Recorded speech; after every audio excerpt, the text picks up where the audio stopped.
Salut tout le monde, bienvenue dans cette nouvelle vidéo sur la chaîne MMM Aventure de Filles. Aujourd'hui j'avais envie de parler avec vous un petit peu de la rentrée et notamment des 10 pires erreurs à faire quand on approche de la rentrée, que ce soit en tant que parent ou en tant qu'élève. Moi j'ai un petit garçon de 4 ans qui va rentrer en moyenne section du coup dans 2-3 semaines et du coup j'ai vécu sa première rentrée l'année dernière, mais je me base également du coup sur ma propre expérience en tant qu'étudiante et élève, etc.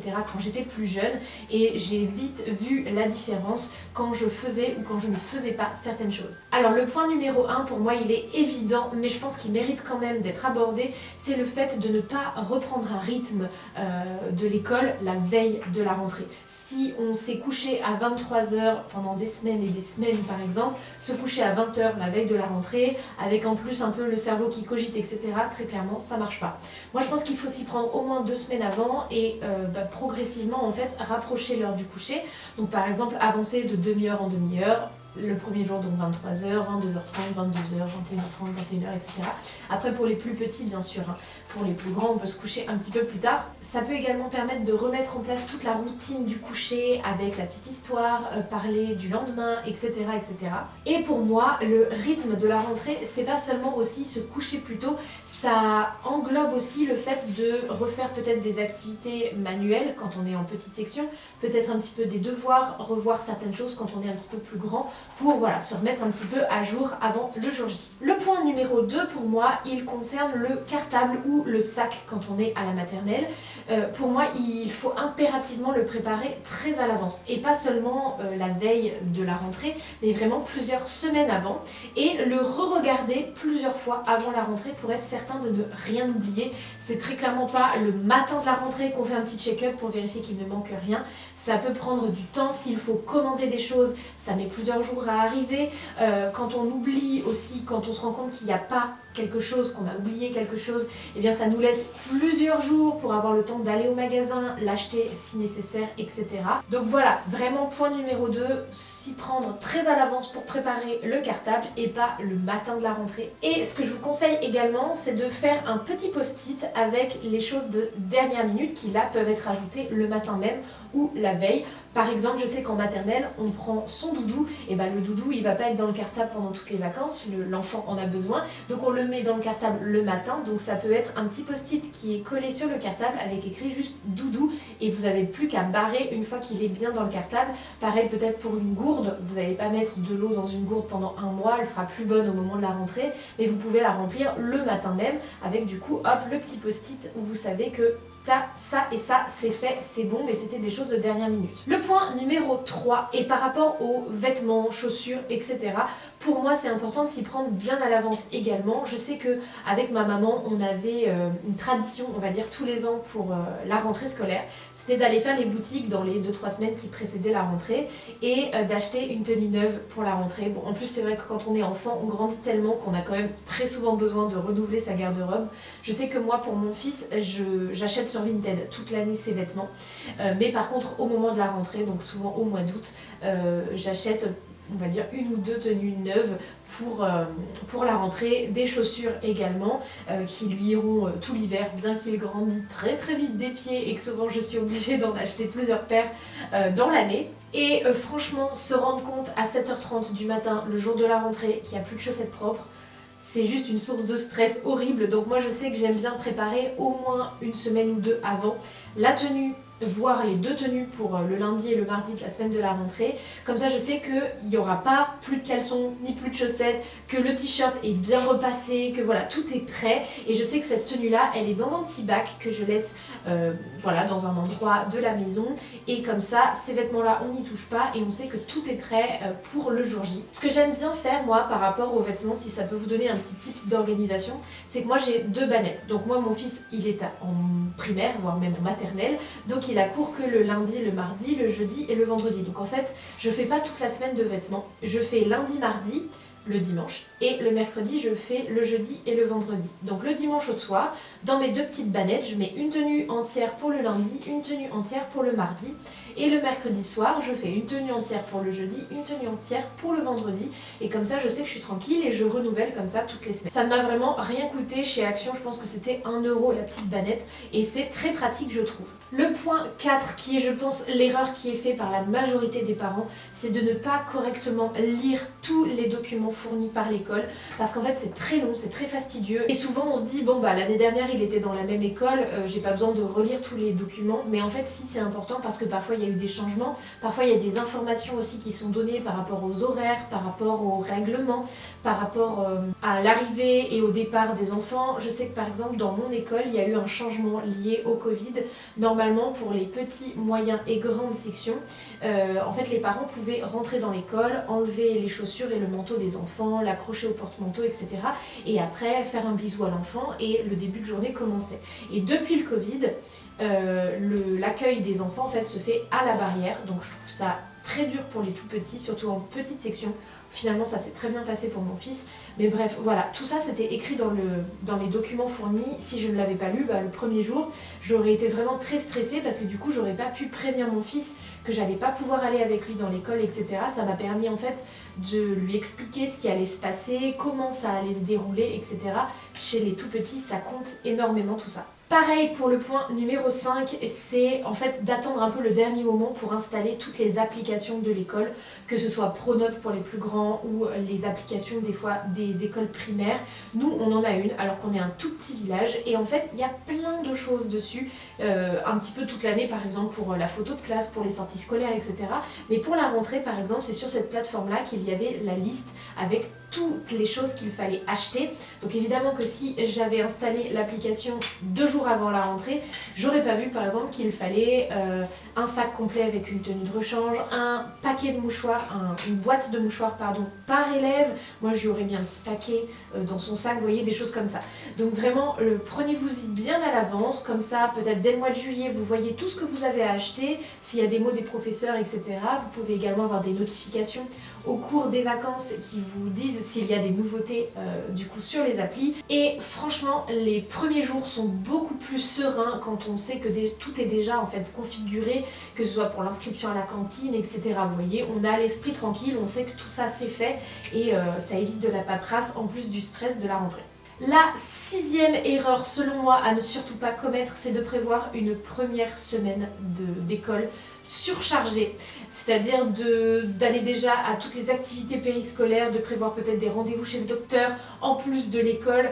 Enfin voilà, si vous pouvez alléger au maximum la première semaine de la rentrée, soit prévoir un petit peu avant certaines choses, soit un petit peu après. Ça permet de pouvoir beaucoup plus prendre le temps, d'avoir le temps de parler à la maîtresse un petit peu à la sortie de l'école et pas d'être pressé parce qu'il faut rentrer à la maison, qu'on n'a qu'une demi-heure pour prendre le goûter avant d'aller au foot ou je ne sais quoi. Je pense que la première semaine de rentrée d'école est déjà suffisamment prenante pour l'esprit d'un enfant et même d'un ado pour qu'il y ait d'autres choses à gérer en plus. Le 7e point que je voulais aborder avec vous, c'était le fait d'acheter toutes les fournitures, tous les vêtements, tout ce qu'il faut pour une rentrée scolaire et une année scolaire en neuf. Je trouve que c'est dommage de racheter chaque année une règle, un ciseau, de la colle, etc.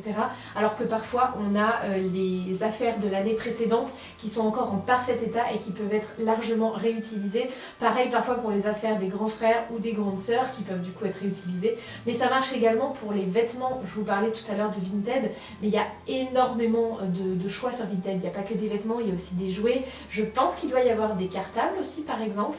Je sais qu'au Leclerc près de chez moi, ils proposent des bons cadeaux en échange de vieux cartables. Ils vous permettent également d'acheter des cartables qui sont d'occasion, des choses comme ça.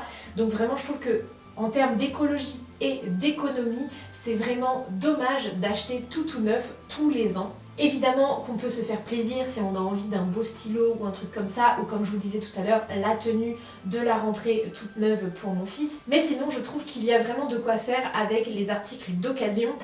Il y a aussi tout ce qui est Emmaüs, la Croix-Rouge, les associations un petit peu comme ça qui proposent des rayons entiers de papeterie, de cartables, de stylos, etc. Enfin voilà, tout ce qu'il faut pour acheter d'occasion. Et ça me permet également de vous dire quelque chose par rapport à la tenue et aux chaussures neuves dont je vous parlais tout à l'heure. Je trouve aussi que c'est dommage de mettre des choses neuves le premier jour de la rentrée. En fait, des fois les chaussures elles font mal aux pieds quand elles sont neuves. Les vêtements, on peut se rendre compte qu'en fait il y a une étiquette qui gratte et en fait l'enfant toute la journée il est là, ça l'embête, etc. Donc en fait ce que je fais souvent moi c'est que cette première tenue on l'essaye 1 ou 2 fois. Les chaussures on les met pareil 2-3 jours pendant les vacances pour qu'elles soient un petit peu plus faites pour la rentrée. Pour avoir vécu ça une année où j'étais au collège ou au lycée, je ne sais plus, où j'avais acheté une paire de chaussures toute neuve, j'étais trop contente et tout, j'avais trop hâte de la mettre pour la rentrée et j'ai passé une journée mais nulle parce qu'en fait j'avais tellement mal aux pieds, je pouvais même pas marcher quoi, en fait j'avais des cloques de partout et si je les avais mis un petit peu pendant les vacances, déjà je me serais vite rendu compte qu'elles me faisaient mal aux pieds et ça aurait permis qu'elles se fassent un petit peu plus et que j'ai pas mal aux pieds pour la rentrée et je sais que ça m'avait rajouté énormément de stress. L'erreur numéro 8, et pour moi c'est la plus grosse erreur à ne pas faire, c'est de ne pas marquer les affaires de vos enfants, surtout s'ils sont très jeunes. Pour avoir accompagné bon nombre de sorties scolaires de mon fils, je peux vous dire que les affaires sont échangées, sont parfois mises n'importe où.